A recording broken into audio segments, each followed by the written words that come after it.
Neuroticismo. Provavelmente você já ouviu essa palavra em algum lugar. Imagino que para muitas pessoas isso remeta à neurose.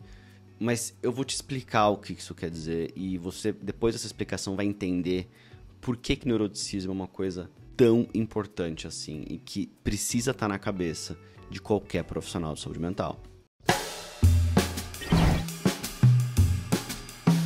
Seja bem-vindo a esse canal do YouTube, eu sou Pedro Rosa, médico psiquiatra. Aqui neste canal eu falo sobre o novo paradigma do diagnóstico psiquiátrico, nova maneira que a gente tem para enxergar a organização dos sinais e sintomas, dos traços de personalidade, como é que isso tudo constrói para a gente um novo jeito de enxergar o sofrimento psíquico, os padrões maladaptativos de funcionamento dos nossos pacientes. E eu tô aqui para trazer para você o porquê que esse modelo, porquê que isso é tão importante hoje, porque a gente está em uma transição entre o modelo que agora é o modelo atual, é aquele modelo que vai ser o modelo que é muito mais útil, muito mais válido e, portanto, estou aqui para trazer essas informações para você em primeira mão. O neuroticismo é um traço de personalidade, então é uma característica constitucional, uma predisposição pessoal que o indivíduo tem a sentir emoções negativas.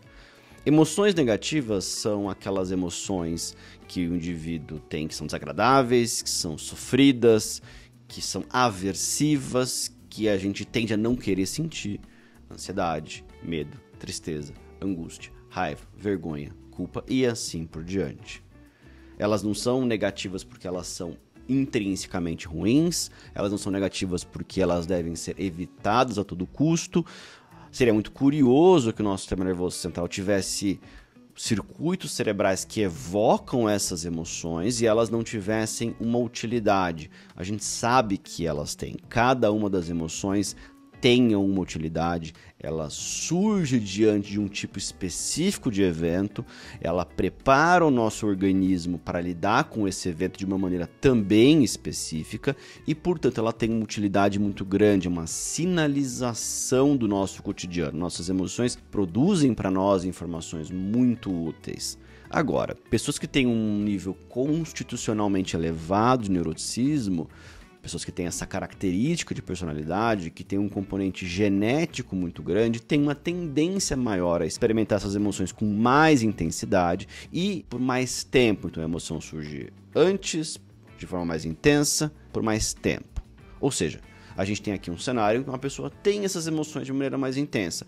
Isso não significa que isso seja, por si só, um problema de saúde, um transtorno mental, algo patológico, algo mal adaptativo, como você quiser chamar. A questão aqui central é de que maneira que esse traço constitucional gera a psicopatologia. E aí entra esse segundo elemento que eu falei, que é o estresse. Estresse é um desafio para o nosso organismo, que vai gerar no nosso organismo uma resposta de estresse. Faz parte do nosso desenvolvimento ter estresse.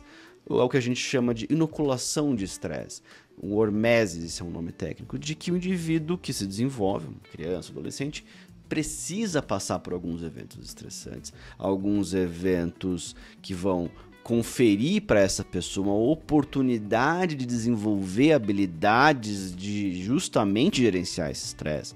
É evidente que isso precisa acontecer de uma maneira proporcional à idade da criança, proporcional às habilidades que a criança já tem, com o apoio de adultos que tenham um apego seguro com essa criança. Apego é um outro vídeo. Nesse contexto de segurança, essa criança, recebendo esse estresse, aprende seriadamente ao longo do seu desenvolvimento a ser um indivíduo com regulação emocional, com habilidades de enfrentamento desses desafios, com habilidades de resolução de problema. Agora, em algum momento, em alguma circunstância, esse esquema que eu descrevi pode não estar bem organizado e pode gerar para essa pessoa um evento estressante excessivo, desproporcional, até potencialmente traumático. Nessa circunstância, somado a um temperamento com a predisposição a mais emoções negativas, somado a essa característica de temperamento, de personalidade, de maior susceptibilidade a emoções negativas, na hora que a gente junta essas duas coisas, a gente tem uma pessoa que vai estar mais susceptível a desenvolver um transtorno mental. Veja o que eu falei. São dois eventos do desenvolvimento das pessoas. Um traço constitucional de personalidade, algum evento precoce, estressante, excessivo, mais tóxico do que essa pessoa consegue suportar, confere para essa pessoa um risco maior para o desenvolvimento do transtorno mental. Quando que tipicamente surgem os transtornos mentais? Eles vão dar os seus primeiros sinais ali na adolescência e na fase adulta. Se a gente pegar uma pessoa que tem um quadro de depressão, um transtorno ansioso aos 30 anos, na maior parte das pessoas, a gente já vai ter sinais de que havia alguma questão, ao menos entre os 15 e os 25 anos de idade. Essa é a maioria, todo mundo? Claro que não. Mas estou te falando essa estatística para você entender que a maior parte dos problemas de saúde mental vem do desenvolvimento das pessoas. Se a gente consegue descrever o funcionamento do ser humano, como é que ele se desenvolve através da personalidade, eu já mostrei que em outros vídeos que é assim que a gente deve fazer, certamente vale a pena a gente olhar para a personalidade para entender como é que esses transtornos mentais aconteceram. E claro que a gente vai falar aqui sobre neuroticismo, que tem a ver com as emoções negativas. Quando a gente fala de transtorno mental, a primeira coisa que vem na cabeça das pessoas é transtorno de ansiedade e depressão. E transtornos de ansiedade são apresentações maladaptativas de ansiedade. Ansiedade é uma emoção negativa. Depressão envolve, em uma das suas características, um excesso de emoções negativas. Também ansiedade, mas tristeza, angústia, quedas de humor, que tem a ver com emoções negativas. Então a gente está falando dos transtornos mentais mais prevalentes que tem. Ou seja, vale a pena a gente olhar para o desenvolvimento do neuroticismo das pessoas para entender como elas adoecem. Aqui já dá para ter uma ideia da importância do neuroticismo. Eu vou fazer uma digressão. Eu falei que o neuroticismo tem a ver com transtornos de ansiedade e com depressão, mas uma questão fundamental para o neuroticismo é o seguinte: o neuroticismo tem a ver com globalmente deterioração de saúde mental. Tem a ver com todos os transtornos mentais. Se você pegar todos os transtornos mentais do DSM ou da CID-10, transtornos de personalidade, transtorno de uso de substância, todos esses transtornos mentais têm a ver com o neuroticismo, porque eles têm uma carga de emoções negativas e eles têm uma carga de dificuldade de gerenciamento de estresse. Portanto, eles têm a ver com o neuroticismo.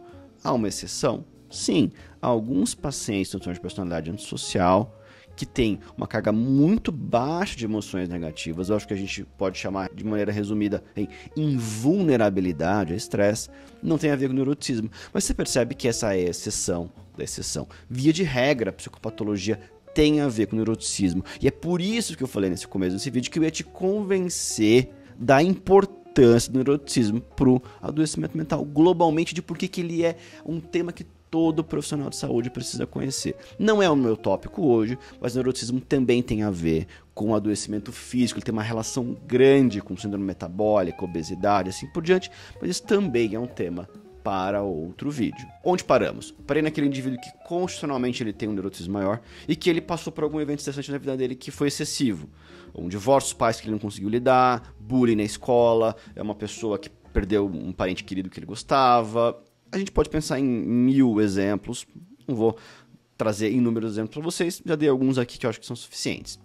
E esse indivíduo está lá com seus 15 anos, com seus 20 anos, ele está mais susceptível ao estresse. O sistema de estresse dele foi sensibilizado. Esse indivíduo, ele vai estar mais susceptível a, diante de um segundo evento estressante, desenvolver um transtorno mental, que tende a acontecer posteriormente. E vamos ser francos. A gente pensar nas nossas próprias vidas. Quem que não passou por alguma dificuldade ali quando era adolescente, na faculdade, começo da vida adulta? A maior parte de nós passou por algum evento.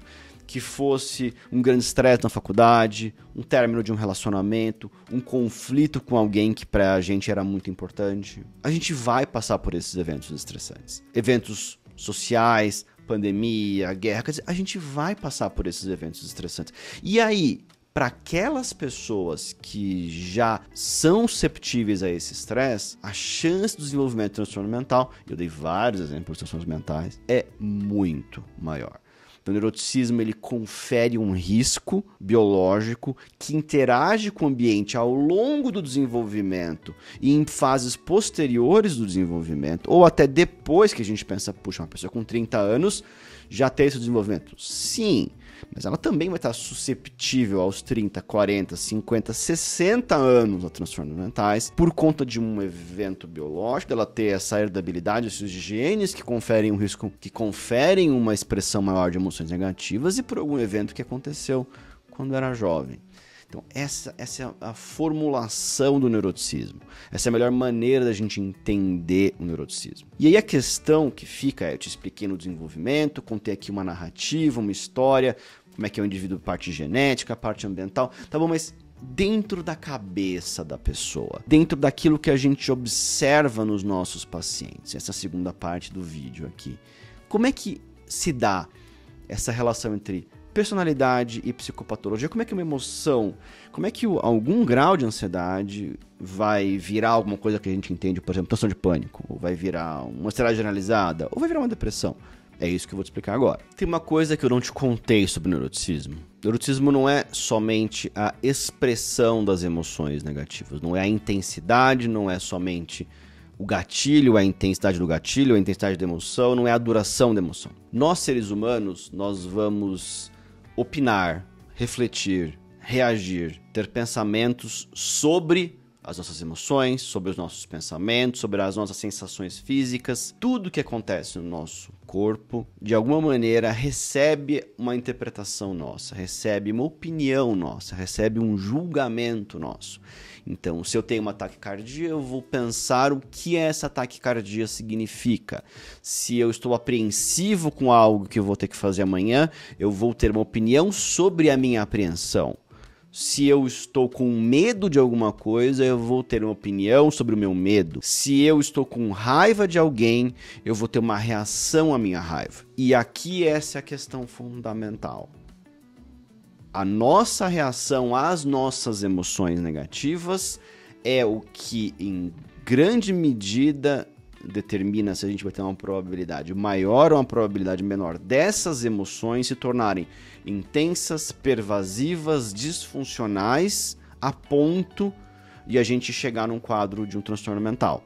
Eu vou explicar de uma outra maneira. A intensidade das emoções importa, a duração das emoções importa, elas surgirem por um gatilho relativamente pequeno importa, mas também importa, e importa muito, o quanto que as pessoas reagem às emoções, a maneira como elas reagem, para que essas emoções se tornem um transtorno mental. Ansiedade não é ansiedade generalizada, medo não é transtorno de pânico, tristeza não é depressão. O caminho entre essas duas instâncias se dá através do que aquilo que a gente chama de reatividade aversiva às nossas emoções. Essa reatividade faz parte do neuroticismo. O neuroticismo não só são as emoções negativas. O neuroticismo inclui a reação a essas emoções, que já é evidente pra gente pensar, tem tudo a ver com estresse, tem tudo a ver com a gente achar que o estresse é tóxico, que o estresse é ingerenciável, que tem uma insegurança, que o estresse ele é uma coisa que a gente não consegue lidar, que nós somos menor que o evento estressante. As pessoas se sentem menores que o desafio. E elas começam a perceber que aquilo é imanejável, que aquilo tá totalmente fora do controle, imprevisível, que a gente não sabe o que vai acontecer. Na hora que a gente junta reatividade ao estresse, reatividade a essas emoções, a gente vai ter esse rumo de como é que essas emoções se tornam um transtorno mental. Por exemplo, alguém pode ter sensibilidade à ansiedade, uma sensibilidade que a gente chama de achar que algum fenômeno que aconteceu, ele tem um significado muito intenso. Eu posso interpretar que a taquicardia significa que eu vou infartar. Eu posso interpretar que eu estar muito preocupado com uma coisa significa que eu vou ficar louco. Significa que eu vou perder o controle, que aquela preocupação vai ficar fora do controle. Significa eu interpretar que se eu tô aqui um pouco trêmulo, eu tô um pouco ruborizado, tô um pouco nervoso ao gravar esse vídeo, você, minha audiência, vai achar que eu sou um tolo, vai achar que eu não sei o que eu tô fazendo. Então, significa algum evento que acontece no nosso organismo, ele é interpretado de uma maneira, digamos assim, que possa ser uma catástrofe, ter consequências catastróficas. Emoções negativas são sofridas e algumas pessoas começam a sentir que elas não conseguem lidar com o sofrimento que é proveniente dessas emoções, que não conseguem dar conta disso, que aquele sofrimento ele é insustentável, que ele é insuportável, que essa pessoa não vai aguentar. Essa também é uma maneira de uma reatividade aversiva às emoções. Muitas pessoas também têm intolerância à incerteza, que é não tolerar não saber. O futuro é incerto, a gente não sabe ler a mente das pessoas, o mundo é excessivamente complexo. Tudo isso gera uma monumental incerteza para a gente. Faz parte da vida viver sabendo que a gente não controla as coisas e que a gente não sabe o que vai acontecer. Em algumas circunstâncias, algumas pessoas, ou pode ser que você prefira que eu diga, em muitas circunstâncias e muitas pessoas, têm uma intolerância a essa incerteza, de maneira que começam a reagir de maneira aversiva às emoções que surgem diante dessa incerteza e nesse processo vão desenvolver um transtorno mental. E outra maneira de reatividade aversiva são as pessoas que estão ruminativas sobre problemas passados, sobre coisas erradas, teoricamente erradas entre aspas, que aconteceram, ou preocupadas com o futuro. Essas duas atividades cognitivas que é simplesmente pensar muito, ou sobre o passado, ou sobre o futuro com uma carga emocional negativa, também é uma maneira de reagir de uma forma aversiva a emoções. E também é algo que vai conferir um risco maior de adoecimento mental. Estou falando aqui de emoções que vão acontecer com uma porcentagem muito grande da população e que nessa maior parte da população não vão se tornar um transtorno mental. Então vou dar um exemplo aqui. Ataques de pânico são extremamente comuns. Quase metade da população vai ter um ataque de pânico na vida. Uma minoria da população, entretanto, vai desenvolver o transtorno de pânico. Então, qual é a diferença entre as pessoas que desenvolvem o transtorno de pânico e as pessoas que não desenvolvem o transtorno de pânico? É a reatividade aversiva a essas emoções. É claro, um ataque de pânico por definição é desagradável. É pânico. Mas isso não significa que a reatividade aversiva vai acontecer em todo mundo, vai acontecer em pessoas predispostas, como eu descrevi anteriormente no vídeo. Essas pessoas vão desenvolver um transtorno de pânico na medida em que elas vão começar a ter uma reatividade aversiva às emoções do pânico, às sensações físicas do pânico, vão começar a partir dessa reatividade aversiva, começar a organizar um grande comportamento de esquiva, de deixar de ir em locais onde o pânico pode acontecer, porque sentem que o pânico é algo que deve ser evitado a todo custo. Não tem como nesse vídeo eu dar todos os exemplos de todos os transtornos mentais, mas isso acontece, por exemplo, em depressão, quando o indivíduo abandona atividades que ele gostava porque ele teve uma perda. Quando a gente tem uma perda, a gente tem um recolhimento. A gente se afasta para refletir, para processar aquela perda. A depender da maneira como essa perda for muito intensa e a gente tiver uma susceptibilidade, pode ser que a gente tenha uma reatividade a esse sofrimento, de que a gente se esquive e abandone excessivamente, por muito tempo, atividades que eram importantes para a gente, fundamentais, gratificantes. E nesse processo a gente vem a desenvolver um quadro depressivo. E a gente pode ter exemplos disso para todos os transtornos mentais, como eu descrevi. O neuroticismo tem uma relação muito grande com a psicopatologia. Ou seja, nós profissionais, quando vamos avaliar os nossos pacientes, vai ser importante que a gente avalie o neuroticismo e que a gente avalie a intensidade das emoções, quais são as emoções negativas que predominam. É medo, é vergonha, é tristeza, é culpa. E entender como é que essas emoções acontecem, o que desencadeia essas emoções, como é que o paciente experimenta essas emoções, que sensações físicas que vêm junto, que tipo de pensamentos vêm na hora que o paciente tem essas emoções. Então a gente descreve a emoção e depois a gente vai ver como é que o paciente reage à emoção. O que você pensa dessa emoção? O que vem na sua cabeça? O que você acha que vai acontecer com essa emoção? Qual é o seu receio que aconteça com essa emoção? O que você faz para que essa emoção não aconteça de novo? Isso que o paciente faz é algo adaptativo ou é algo que não é adaptativo? O que o paciente faz é algo para se esquivar daquela emoção naquele momento? É uma esquiva experiencial. O paciente faz algo para evitar o contato com essas emoções, como no paciente com pânico que deixa de ir no local, então ele antecipa que ele vai potencialmente ter uma crise em determinado local e ele deixa de ir nesse local, pagando caro por não ir no local que era importante para ele, que tinha uma relevância para a vida dele, que era importante para os seus próprios valores. Agora, a prioridade é não ter a crise de ansiedade novamente. Isso vai trazer um custo, isso vai evoluir, vai se organizar na maneira de um transtorno de pânico, por exemplo, transtorno de pânico com agorafobia. Ou seja, a gente tem aqui um mecanismo adaptativo de reação a essas emoções. Ou as reações são adaptativas, quer dizer, o indivíduo entende que aquilo foi desagradável, mas ele busca progressivamente se expor, digamos assim, a esse medo, que ele busca reorganizar a maneira como ele entende isso. Ele vê se a saúde dele está comprometida, se ele não está, ele adquire uma segurança de que aquela taquicardia não significa que ele vai ter um problema cardíaco. No fundo, quando a gente vê os pacientes que tiveram crise de ansiedade, tiveram um ataque de pânico e não desenvolveram transtorno de pânico, o que eles fizeram ali, por conta própria, até de maneira intuitiva, é algo muito semelhante ao que a gente propõe no tratamento de pânico através de uma terapia de exposição. O paciente intuitivamente fez aquilo e aquele pico de ansiedade não culminou com o transtorno mental. Em resumo, quando a gente fala das emoções, a gente vai precisar pensar na emoção, Pensar na reatividade que o paciente tem, pensar na esquiva do paciente, pensar nessas 3 instâncias sempre. E lembrar que essas emoções surgem diante de estresse, lembrar que a gente precisa ver aqui, entender como é que o nosso paciente reage ao estresse. A gente não entende como o nosso paciente reage ao estresse, a gente não entende como o fundo de vida funciona, a gente não entende como é que a gente trata um paciente com transtorno mental. Este vídeo foi sobre neuroticismo, um tema fundamental. Eu convido você para seguir aqui o canal, para ativar a notificação para novos vídeos. Tem vídeo toda semana. Veja também podcast Papo de Psiquiatra. Deixe seu comentário, like, dúvida, crítica, sugestão de tema. Eu tô aqui para te ouvir.